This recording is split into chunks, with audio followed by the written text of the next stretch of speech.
Boa noite. Boa noite. 7 de setembro de 2019. O Brasil comemora o Dia da Independência. Na capital federal, o presidente Jair Bolsonaro desfila em carro aberto com uma criança. Depois quebra o protocolo e caminha pela esplanada para saudar o público. E a Esquadrilha da Fumaça apresenta um show de manobras aéreas. O feriado também teve manifestações nas ruas de várias cidades. Em São Paulo, o presidente Bolsonaro vai ser submetido à 4ª cirurgia depois do atentado à faca durante a campanha. Os médicos vão corrigir uma hérnia no abdômen. Favela da Maré, Rio de Janeiro.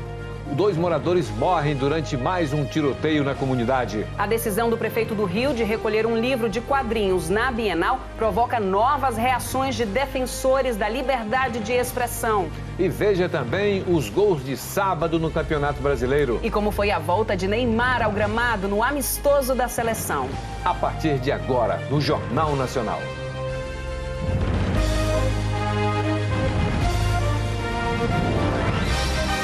Jornal Nacional.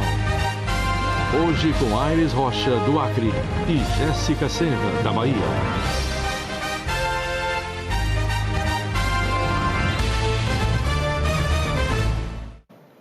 Em todo o país, os brasileiros foram hoje às ruas para comemorar os 197 anos da independência do Brasil. Desfiles cívicos e militares marcaram a data. A maior festa foi em Brasília, com a participação do presidente Jair Bolsonaro, que quebrou o protocolo e caminhou pela esplanada para saudar o público. O presidente Jair Bolsonaro chegou à esplanada dos ministérios em carro aberto, o mesmo que usou na cerimônia de posse. Estava com um dos filhos, o vereador Carlos Bolsonaro. Depois, chamou uma criança da plateia para entrar no carro. O menino Ivo Gonzalez, de 9 anos, completou o percurso ao lado de Bolsonaro. No palanque, o presidente era aguardado pela primeira-dama, Michele Bolsonaro, vestida de amarelo, pelos outros filhos, por ministros e por convidados. Acompanhou a execução do hino nacional. 4.800 pessoas desfilaram, entre elas 3.000 militares das Forças Armadas. O presidente Jair Bolsonaro quebrou um protocolo de 30 anos em desfiles de 7 de setembro. Desceu do palanque das autoridades para falar com as pessoas. O presidente caminhou pela esplanada enquanto cumprimentava o público. Descontraído, regeu a banda. O desfile terminou com a apresentação da Esquadrilha da Fumaça. De volta ao Palácio da Alvorada, Jair Bolsonaro falou sobre a quebra de protocolo. Houve sim, a segurança está um pouco preocupada aqui, mas é um pequeno risco que a gente corre e a gente acredita que isso aí, com esse pequeno risco, a gente ajuda a despertar mais o sentimento patriótico do povo brasileiro. Em São Paulo, o desfile foi no Sambódromo do Anhembi. As arquibancadas ficaram lotadas. Tânia fez questão de levar o filho de 2 anos para ver a festa que celebra a independência do Brasil. Acho que é importante para a criança já crescer e saber, entender um pouco, a história do Brasil. Brasileiros também foram às ruas acompanhar o desfile no Rio de Janeiro. 5.000 militares se apresentaram ao público.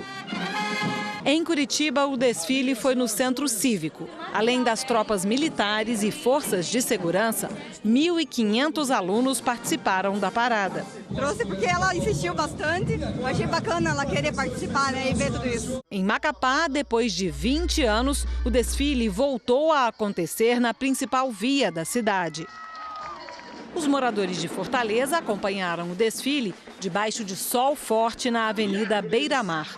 A admiração pela vida militar uniu gerações. O pequeno Lorenzo se encantou com a apresentação, que terminou quase meio-dia. Sempre usa essa fardinha dele aí. E hoje eu fiz os querer dele, em vir para ele poder ver, né? E aí, tá morto de feliz, já falou com todos os policiais aí já.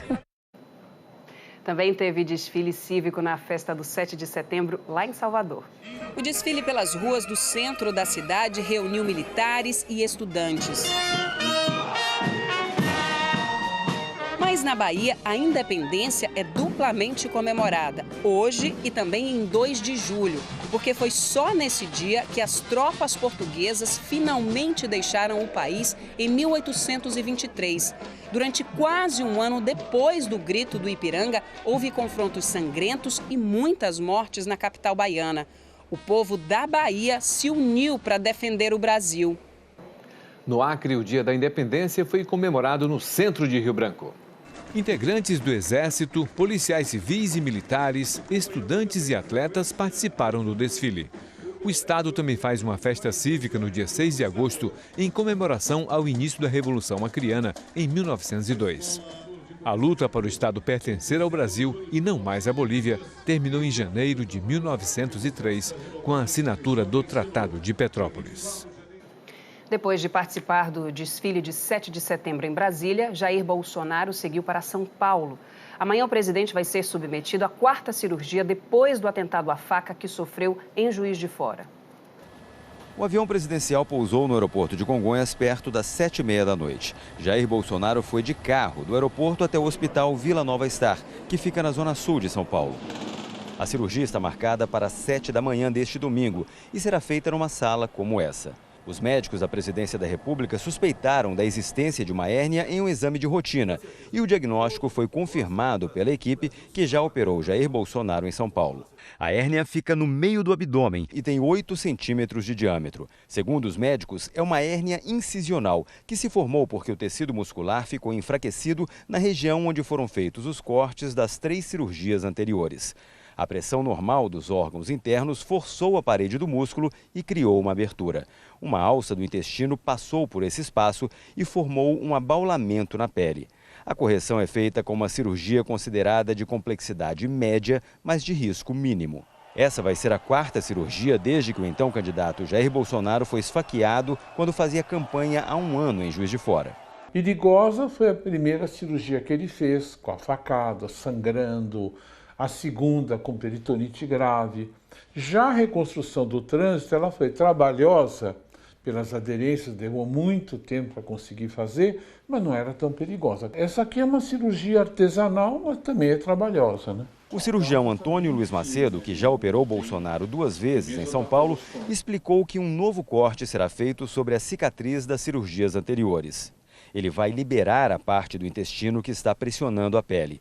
Depois, vai fixar uma tela de polipropileno atrás do músculo. O objetivo é reforçar a estrutura e evitar a formação de uma nova hérnia.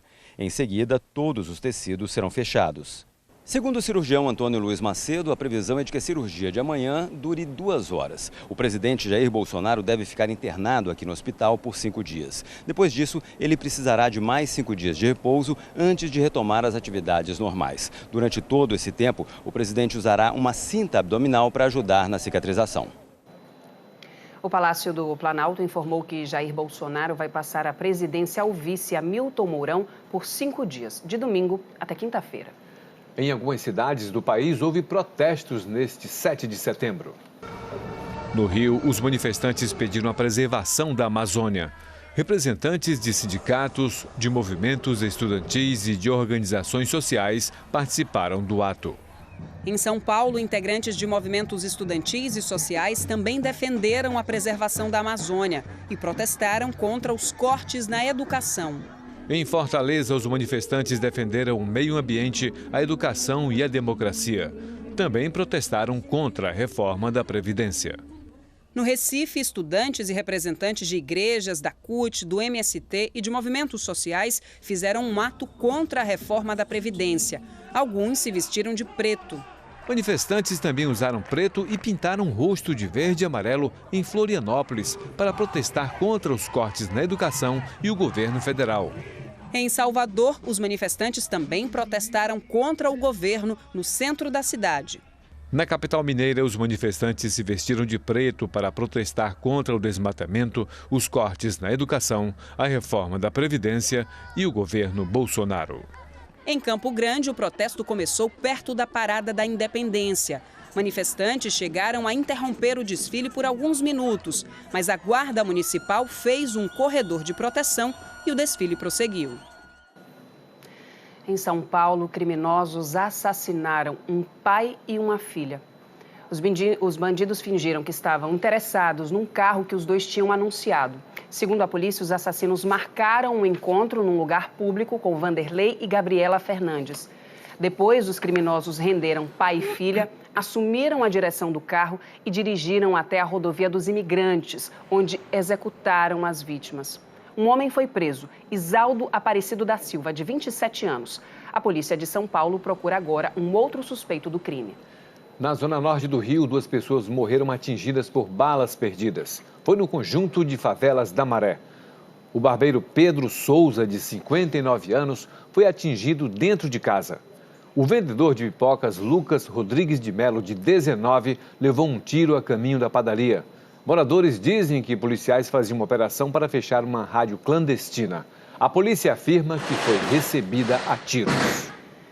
Marcos Valério, condenado no caso do mensalão do PT, foi transferido para uma penitenciária na região metropolitana de Belo Horizonte, onde vai para o regime semiaberto. A pena dele é de 37 anos de prisão pelos crimes de corrupção ativa, peculato, evasão de divisas e lavagem de dinheiro. Nesta semana, o ministro do Supremo, Luiz Roberto Barroso, autorizou a transição para o regime semiaberto. Marcos Valério poderá sair da penitenciária durante o dia para trabalhar. Amanhã no Fantástico vai trazer uma investigação sobre um deputado federal acusado de aplicar golpes milionários. Sucesso nas redes sociais, Luiz Miranda prometia lucros elevados para quem investisse em supostos negócios nos Estados Unidos. Você curtindo a vida, bota 180 mil no bolso, fazendo simplesmente, absolutamente nada. Ele vivia uma vida de luxo aqui nos Estados Unidos com dinheiro de investidor que estava na conta e ele usava sem ter uma separação. Quanto que o senhor perdeu? Mais ou menos uns 150 mil reais. E o que o deputado tem a dizer? Sabe qual é o problema das pessoas? Elas querem entrar no negócio e só ganhar. Quando tem uma dificuldade, ninguém quer passar dificuldade. Áudios revelam os bastidores da venda de vagas numa faculdade de medicina em São Paulo. Quem quer entrar em medicina e não consegue passar no vestibular, né? Aí o cara vende, cobra 150 mil, 120 mil. O Dr. Drauzio Varela vai falar de uma doença cercada de preconceito, a hanseníase. Os casos estão aparecendo aqui e em outras partes do país porque há mais doentes que agora recebem o diagnóstico. Uma cidade chinesa repleta de carros e ônibus, mas bem silenciosa. Tudo graças aos veículos elétricos. E no palco do Show da Vida, o alto astral do Tiaguinho. É fantástico, é amanhã, logo depois do Faustão. Nosso domingo juntos. Daqui a pouco, mais de 1.000 pessoas continuam desaparecidas depois da passagem do furacão Dorian pelas Bahamas. E os riscos da fumaça para a nossa saúde, mesmo para quem mora longe das queimadas. Uma feira de tecnologia em Goiânia está apresentando ideias inovadoras para um setor importante da economia, o agronegócio. Videogame? Não, é um equipamento de realidade virtual que ensina a fazer manutenção de máquinas agrícolas, cada vez mais modernas. O que você achou mais difícil ali na hora? Saber o que fazer. Pegar qual peça, fazer, mas apesar que tem um passo a passo no jogo, mas é bem bacana, é bem intuitivo. Agrotech, essa é a novidade da Campus Party de Goiânia. Nos espaços dedicados ao agronegócio tem muita pesquisa. São mais de 50 projetos. Aqui a turma mostra que restos de rocha de pedreiras viram adubo, barato e eficiente. E se bater a fome? Aqui tem até mel para a gente provar. Tá uma delícia. Mel da Cooperativa de Apicultores do Norte de Goiás. Eles aumentaram a produção com a ajuda da tecnologia. A máquina, construída por alunos de uma escola pública, produz lâminas de cera, onde as abelhas depositam o mel. Se fizer 1 quilo de mel, vai gastar 30 dias. Colocando essa cera alveolada, ela vai gastar 10, 15 dias. Lavoura ou gado? A nova geração do campo não consegue adivinhar o futuro, mas já é capaz de prever a vocação de uma fazenda. A gente usou a inteligência artificial para poder identificar a vocação. E nessa fazenda deu aptidão para grãos irrigados. Esse espaço foi criado especialmente para o uso de drone. A ideia é mostrar como ele pode ajudar a monitorar lavouras e matas nativas. Mas, para detectar possíveis problemas, é preciso operar esse equipamento com precisão. Para chegar sem riscos, bem pertinho do problema, como focos de queimadas, que estão longe do alcance dos olhos do agricultor. por ser menor, ele consegue chegar em altitudes menores e com grandes equipamentos tecnológicos consegue obter informações que não se tinha antes, a um preço acessível que pode atingir tanto o pequeno produtor como as grandes fazendas e grandes áreas de preservação ambiental também. Nessa época do ano, muitos brasileiros têm visto fumaça no horizonte ou sentido o ar mais pesado para respirar, mesmo morando a centenas de quilômetros das queimadas. Isso pode fazer muito mal à saúde. No Pantanal, o trabalho vira noite. As cidades do norte e centro-oeste do Brasil ficam encobertas por uma névoa de gases tóxicos e fuligem. Prejudica muito, porque eu estou fazendo tratamento de câncer, então a fumaça, a poeira prejudica muito. É tanto que a doutora manda que eu, ao sair, use essa máscara. Isso porque a queima da vegetação lança no ar o monóxido de carbono. Inalada, a molécula desse gás ocupa o lugar do oxigênio no sangue. E quem passa muito tempo respirando esse ar poluído pode adoecer. Essas partículas estão no ar. A gente não vê, mas o corpo sente porque elas se alojam no sistema respiratório. Por isso que o ar fica pesado, dói a garganta. Aqui, olha, teve uma grande queimada. Vocês podem ver toda essa fuligem negra. Isso aqui é o que os especialistas chamam de carbono negro e faz muito mal para a saúde. O físico levou perto de uma queimada esse aparelho que reproduz um pulmão humano. Puxa o ar e registra a quantidade das partículas na fumaça. A média de 24 horas não deve exceder a 60 microgramas por metro cúbico. No período que estamos medindo aqui, essa média foi da ordem de 400 microgramas por metro cúbico. No dia seguinte, a quantidade de partículas ainda estava 5 vezes acima do aceitável. Essa poeira de queimada é tão pequena que não é filtrada pelos pulmões. O tamanho dela é bem pequenininho, ela consegue chegar até o final dos pulmões, lá no alvéolo. E lá ele cria uma reação inflamatória. Quem tem predisposição, asma, bronquite, tem poluição ligada a doenças oncológicas, doenças cancerígenas, sim. Em Corumbá, o Pantanal sumiu na nuvem de fumaça. Aumentou em 40% o número de pacientes com asma, bronquite nos postos de saúde. Vem sofrendo já faz 3 dias já. Deu uma inflamação na garganta, o bronquite também. Eu tenho problema de rinite alérgica, aí piora tudo. No geral, uma orientação comum para todo mundo é a hidratação, tá com as suas vacinas em dia e soro fisiológico no nariz, bastante, o tempo todo. Em Cuiabá, as queimadas contribuem para o calorão que está fazendo lá. E a gente ainda está no inverno, hein? Por causa das queimadas, Cuiabá está assim, coberta de fumaça. O ar fica poluído e seco. Eu acabei de olhar aqui, 7% a umidade, não sei se é verdade. É verdade, sim. A umidade chegou mesmo a 7% nessa sexta-feira. Mais seco do que no deserto do Saara, onde a umidade varia entre 10% e 15%. É quente, quente, quente, bem cuiabano. Nesta sexta-feira, a temperatura chegou a 42 graus. Haja água mineral para aliviar. Água mineral, 1,50, 2 por 3, 3 por 5. Água mineral geladinha. Eu pensei em comprar outra coisa, né? Mas como tá muito quente, eu achei melhor comprar uma garrafinha de água para hidratar mais, né? Quando se ouve falar em Cuiabá, uma das primeiras coisas que vem à cabeça é calor. E a fama é justa, viu? A gente não nega, não. Aqui é um dos lugares mais quentes do Brasil. E esta época do ano é a mais quente na cidade. Todo esse calor tem muito a ver com a geografia do município.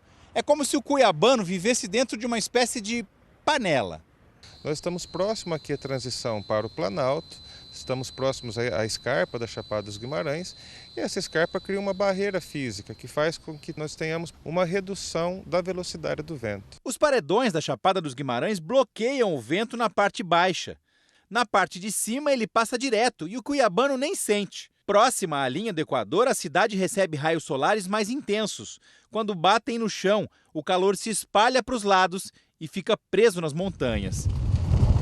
Mas o homem também vem atrapalhando a natureza. Além das queimadas provocadas, em 30 anos, Cuiabá perdeu 550 quilômetros quadrados de áreas verdes. Isso é mais do que a área da cidade de Maceió. As árvores ajudam a regular o clima. Se elas diminuem, o calor aumenta. Vamos plantar uma arvinha no fundo de casa, um pé de manga, permaneça as árvores. Minha gente, domingo na minha terra é dia de praia. Será que amanhã o tempo vai colaborar? Vamos até São Paulo conversar com o Thiago Schoia, saber os detalhes da previsão do tempo. Oi, Thiago, boa noite. Como é que fica o tempo na minha Bahia amanhã? Vamos começar pela sua Bahia, sim, Jéssica. Boa noite para você, para o Aires também. Sejam muito bem-vindos ao JN, a casa de vocês também. Começando pela Bahia, então. Tem temporais amanhã previstos em quase todo o leste da Bahia, isso inclui, claro, o Recôncavo. Esses temporais vêm com muitos raios em toda essa faixa aqui e ventania de até 80 por hora. Já no Rio Grande do Sul, o pacote ainda pode ter granizo. Parte da região sul está cercada por duas baixas pressões. Esses aqui são sistemas que jogam o ar de baixo para cima e acabam deixando tudo mais encoberto. Já lá no leste da Bahia, uma alta pressão está no oceano e neste movimento, jogando o ar de cima para baixo, acaba espalhando essa umidade todinha ali para a costa. Em Salvador, então, nada de sol no domingo. Vai ser um domingo da preguiça mesmo, com 26 graus e 30 milímetros de chuva. Porto Alegre e Pedras Altas, no Rio Grande do Sul, até podem ter um sol, pouquinho, mas aí a chuva pega mesmo até 40 milímetros em Pedras Altas. Aires e Jéssica. Tiago, e lá no meu Acre, pode chover também? Vamos falar do Acre, sim, do norte também, viu, Aires? Vai chover, viu? Chuva forte em alguns pontos do estado do Acre, com raios e até ventania. Você vê aqui, ó, Rio Branco com 25 milímetros. Atenção, viu, Aires? Manaus com 20 milímetros e essa chuva ela se espalha, né, por quase toda a região norte. Pega boa parte aqui do Pará também, em Belém, 15 milímetros de chuva. Também pode chover amanhã do leste da Paraíba até Sergipe, aqui em verde. E também aqui, ó, sul de Santa Catarina, vai até oeste de Mato Grosso e também no norte do Maranhão. Só que essa chuva aí vai ser fraca e passageira em São Luís, que está de aniversário amanhã, 407 anos. Parabéns! Quem também comemora mais um ano amanhã é Vitória, 468 anos, 27 graus e debaixo de sol. O sol também vai brilhar o dia todo e por isso esquenta, né? Em São Paulo, Rio de Janeiro, Palmas, Natal e Cuiabá, onde chega aos 41 de novo. Cuiabá continua na área de umidade bem baixa. Você vê aqui no nosso mapa em vermelho mais escuro, centro-oeste todo, também boa parte aqui do Tocantins, interior de São Paulo, interior do Paraná também. E agora, para encerrar, Jéssica e Aires, prestem atenção, é em homenagem a vocês. Olha só como vão ser os próximos dias em Salvador e Rio Branco. Salvador, a chuva começa a diminuir na terça-feira e em Rio Branco é o contrário. Começa a aumentar na terça-feira, na quarta chega aos 20 milímetros. Então, bom domingo para vocês dois, boa volta, né, para as cidades de vocês e para todo mundo também. Até a próxima. Muito obrigada, Thiago Schoia. Um excelente domingo para você. Obrigada por ter feito parte desse dia tão especial para a gente. Eu que agradeço, foi uma honra para mim. Maravilha. Vamos falar agora do furacão Dorian, que provocou uma devastação impressionante em partes das Bahamas. O número de mortos chegou a 43. Com mais de 1.000 desaparecidos, o temor é que o número de mortos aumente muito. Milhares de pessoas tentaram deixar a ilha de Abaco, uma das mais devastadas pelo furacão. Este homem conta que não sabe se a família ainda está viva e gostaria de poder se comunicar para avisar que sobreviveu. Não temos água, não temos luz. O imigrante venezuelano que vive nas Bahamas tenta embarcar para a capital, Nassau, porque está sem água e sem luz. Valentino perdeu a casa e está dormindo na rua. Não sobrou nem árvore, o calor é insuportável. A situação está muito difícil. Mas o alívio está a caminho. Militares britânicos distribuem toneladas de alimentos e garrafas de água potável. A ONU calcula que 1/4 da população precisa de ajuda humanitária urgente. Helicópteros enviados pelos Estados Unidos resgatam sobreviventes nas áreas mais devastadas. Neste navio de cruzeiro, milhares de refeições são preparadas para alimentar quem perdeu tudo. 60% das construções das Bahamas sofreram danos ou foram completamente destruídas. Aqui nos Estados Unidos, o Dorian provocou inundações em 5 estados e milhares de pessoas ficaram desalojadas. Agora, o furacão se dirige para a região de Nova Escócia, no Canadá, onde ainda pode causar estragos. A seguir, Charles Leclerc da Ferrari lança na primeira posição no Grande Prêmio da Itália. E um cartão postal de Belo Horizonte faz aniversário recheado de história. O Mercado Central de Belo Horizonte completa hoje 90 anos. É um lugar de compras e principalmente de muita história. A repórter Isabela Scalabrini mostra as curiosidades desse cartão postal da capital mineira. É como entrar numa mercearia gigante, daquelas do interior, onde os produtos ficam pendurados ou empilhados bem à mão dos clientes, que são muitos. Uns 30 mil passam pelos corredores todos os dias. O mercado ocupa um quarteirão inteiro. Você quer frutas? Tem. Ervas medicinais? Também. E linguiça da boa? Tem também. E ainda cachaça, artesanato, flores, móveis. Que tal um berrante? Seu Rodrigo pechinchou bastante. 190. 160, não paga mais. 190. Ah, não, vamos levar? São 400 lojas e a maioria passa de pai para filho. Há 81 anos, a limonada do seu Gabriel é vendida aqui. O neto dele é quem cuida de tudo agora. É uma honra pra gente e tem que ter muito respeito pela nossa história, né? A gente passeia, faz compras, bate papo e come. Mineirinho Valente, que é a canjiquinha, costelinha desossada, linguiça bacon, costelinha de Adão, costelinha defumada, congeló de taioba. Você tá curioso para saber o que mais vende aqui no Mercado Central em Minas? Docinho mineiro, queijinho mineiro. Segundo informações aqui da administração, são vendidos por mês aqui 320 mil quilos de queijo. Só isso. Impossível passar pela loja da Dona Zelinha sem provar o queijo. Tem que aproveitar, né? Você não vai nem comprar? Claro que vou, tem que levar para casa. A Dona Zelinha chegou ao mercado ainda mocinha, nunca mais deixou a loja. E ao lado do filho vende agora uns 500 quilos de queijo por dia. Meu marido, quando faleceu, ele antes, que ele já estava meio doente, falou assim, eu fico meio emocionada, não reparo não. Se eu falecer, você toma conta da loja, então tá aqui. A senhora toma com alegria.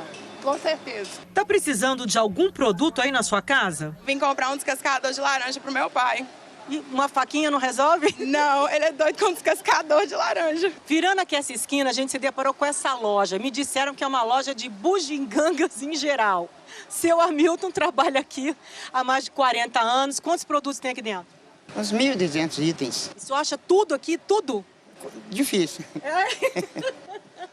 Às vezes o cliente procura e a gente sabe que tem. A gente pede para ele, dá uma voltinha aí, volta aqui que ele vai achar aqui. Seu Nem é o dono. E para mostrar que vale a pena levar o peão do tempo da vovó, tem até demonstração.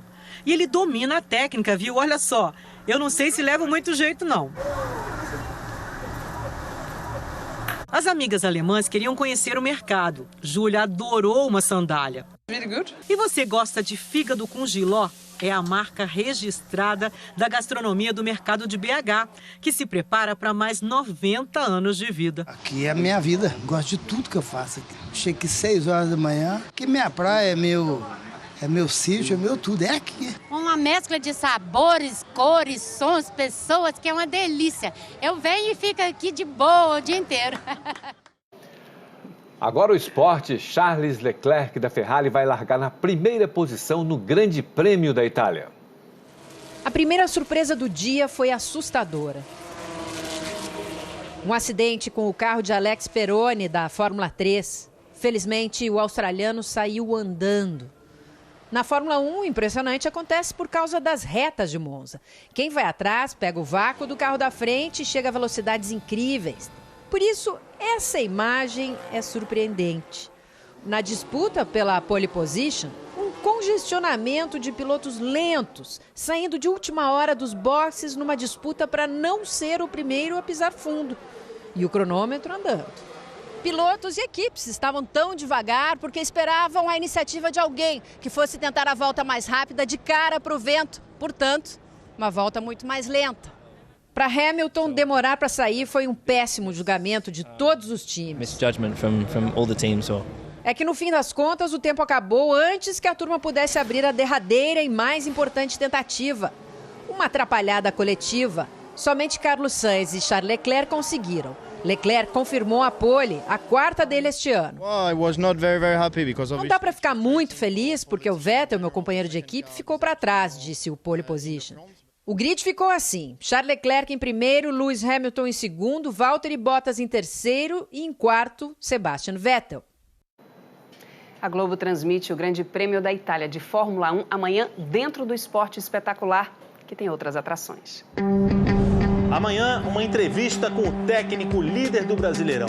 O português Jorge Jesus compara o Flamengo aos milionários times europeus. O Flamengo seria competitivo em ligas europeias?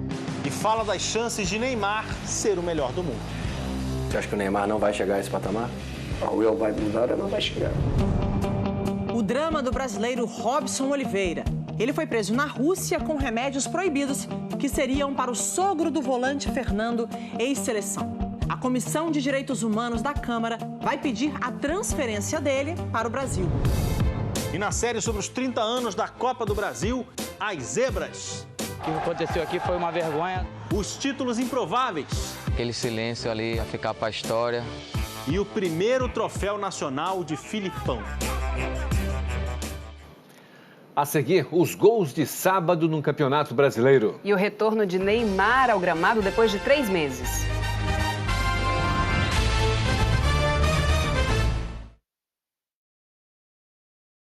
O Brasil perdeu para a República Tcheca no Mundial de Basquete da China.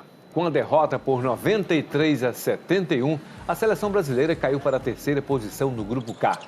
Na segunda-feira, o Brasil precisa vencer os Estados Unidos para ter chances de avançar até as quartas de final.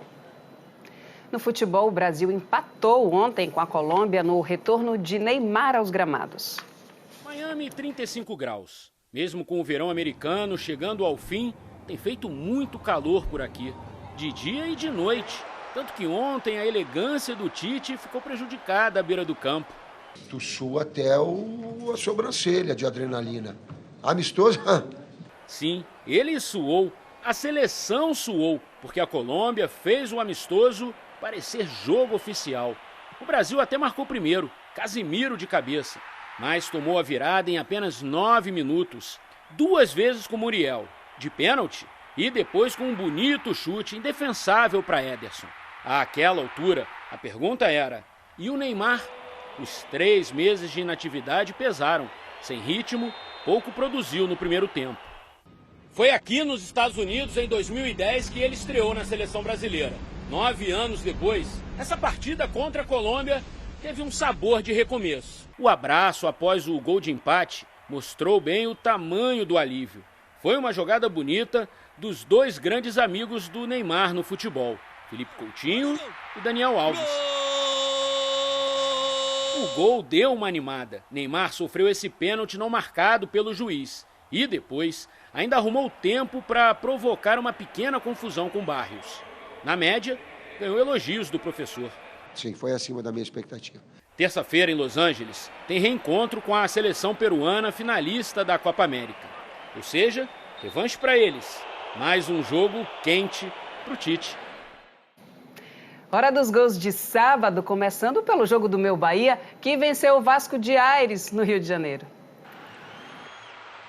Nino Paraíba tocou na saída do goleiro e fez Bahia 1-0. Gilberto recebeu de Lucas Fonseca e acertou um chute bonito. Golaço! Bahia 2, Vasco 0.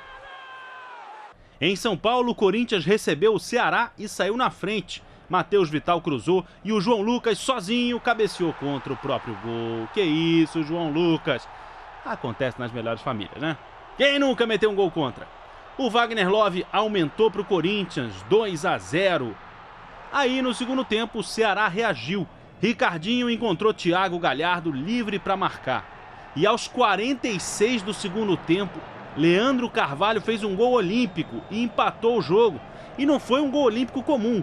Como se tivesse gol olímpico comum, né? Ele chutou de trivela com a parte externa do pé. Bonito demais. Um golaço que deixou tudo igual. Corinthians 2, Ceará também 2. Em Brasília, o Flamengo fez 1-0 no Avaí com Gabigol. Esse foi o 15º gol do artilheiro do Brasileirão. Pablo Mari de cabeça aumentou. Flamengo 2-0. E Renier, revelação de 17 anos, marcou o primeiro gol dele como profissional. Flamengo 3, Avaí 0. O Fluminense derrotou o Fortaleza fora de casa por 1-0. João Pedro fez o gol da vitória. Em Porto Alegre, o Internacional recebeu o São Paulo. Rafael Sobis de pênalti fez o gol do jogo. Inter 1, São Paulo 0. Amanhã o futebol na Globo começa às 4 da tarde no horário de Brasília ou 2 da tarde no fuso horário do meu estado, o Acre. A seguir, na Bienal Internacional, novos protestos contra a ordem do prefeito do Rio para recolher um livro. E um jovem encontra o escritor que ajudou a transformar a vida dele. Um documentário sobre o cineasta Héctor Babenco, dirigido por Bárbara Paz, ganhou o prêmio Venice Classics no Festival de Cinema de Veneza. O Venice Classics elege o melhor documentário sobre cinema. O título do documentário é Babenco, alguém tem que ouvir o coração e dizer parou. Bárbara Paz mostra a batalha do marido contra o câncer.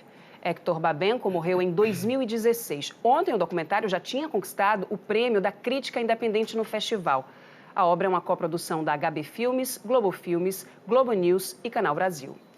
O presidente do Tribunal de Justiça do Rio cassou essa tarde a liminar que proibia a prefeitura da cidade de apreender livros com temática LGBT na Bienal.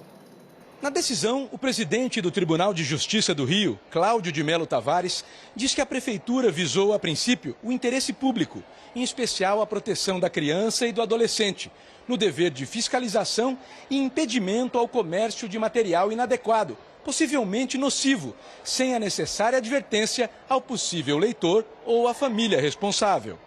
No texto, o desembargador afirma que não houve impedimento ou embaraço à liberdade de expressão e que, em se tratando de obras de super-heróis atrativas para o público infanto-juvenil, abordando o tema da homossexualidade, é obrigatório que os pais sejam alertados sobre o teor das publicações no livre comércio, para saber se o material se adequa ou não à visão deles de como educar os filhos. O desembargador diz que, configurados o interesse público e a grave lesão à ordem pública que a decisão anterior estava causando, aceita o pedido de suspensão da liminar feito pela prefeitura.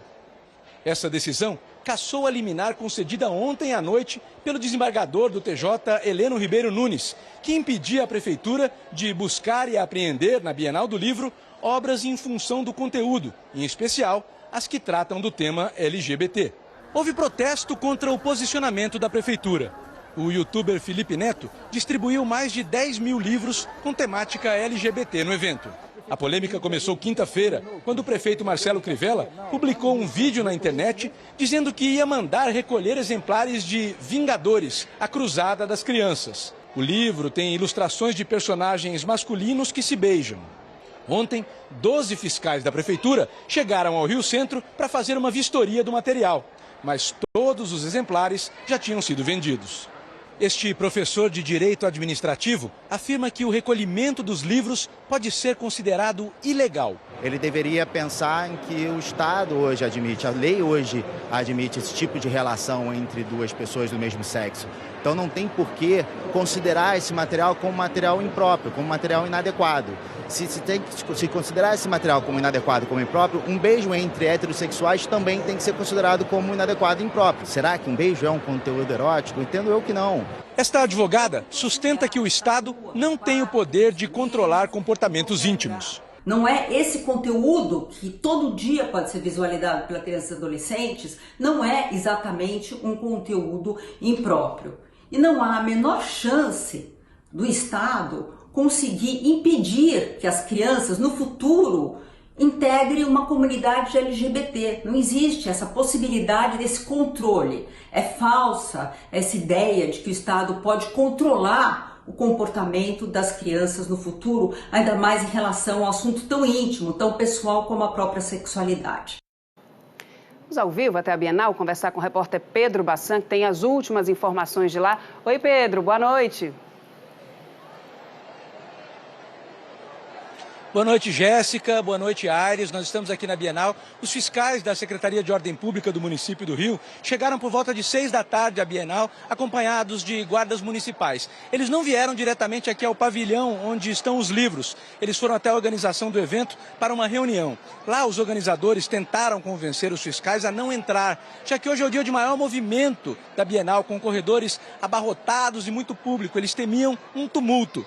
Depois dessa reunião, que durou cerca de 2 horas, horas, os fiscais decidiram sim entrar, mas à paisana, sem qualquer identificação ostensiva, sem coletes, como vieram ontem, coletes de identificação aqui nos corredores. Portanto, os fiscais podem estar aqui neste momento misturados ao público, mas nós não sabemos porque eles não têm qualquer identificação. Enquanto isso, começou uma manifestação aqui na Bienal. Os manifestantes saíram pelos corredores dos pavilhões, foram até a organização do evento também, repetindo o slogan "Não vai ter censura". Eles também criticaram o prefeito Marcelo Crivella e entoaram em coro trechos do artigo 5º da Constituição, especialmente o trecho que diz que é livre a expressão da atividade intelectual, artística, científica e de comunicação, independentemente de censura. Os protestos durou cerca de meia hora.